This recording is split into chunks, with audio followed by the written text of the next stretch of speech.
ભાવનગરમાં આત્મારામ કરીને એક દરજી રહે, જે મહારાજનો ભક્ત હતો. એણે એક દિવસ વિચાર કર્યો કે મહારાજ માટે એક ફક્ત ડગલી સીવું. બીજું બધું કામ છોડી એ ડગલી સીવવા બેઠો. ન જુએ રાત ન જુએ દિવસ, બસ કામ કર્યા જ કરે. એમ કરતા ફક્ત ડગલી તૈયાર થઈ. જરીના સુંદર વેલ બુટ્ટા ને સુંદર ભરતકામ. ડગલી એણે મહારાજને અર્પણ કરી. મહારાજ ખુશ થયા, પહેરીને વધારે ખુશ થયા. ડગલી બિલકુલ બરોબર, નહીં નાની કે નહીં મોટી, નહીં લાંબી કે નહીં ટૂંકી. મહારાજ કહે, ભગત, તમે ડગલીનું માપ ક્યારે લીધું? મને તો કઈ ખબર પડી નહીં.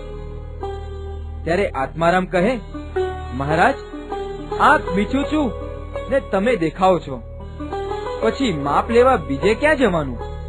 આ સાંભળી મહારાજ રાજી થયા.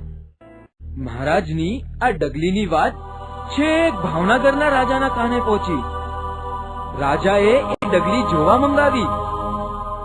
એ જોઈને એ એવા ખુશ થયા કે એણે પોતાના દરબારી દરજીને બોલાવીને કહ્યું, મને આવી ડગલી સીવી આપ. દરબારી દરજી તો આ ડગલી જોઈને છક થઈ ગયો અને કહે, આવી ડગલી મને સીવતા નહીં આવડે. હવે રાજાએ આત્મારામને બોલાવ્યો ને તેને કહ્યું, મને આવી એક ડગલી સીવી આપ, હું તને મોં માંગ્યું ઇનામ આપીશ.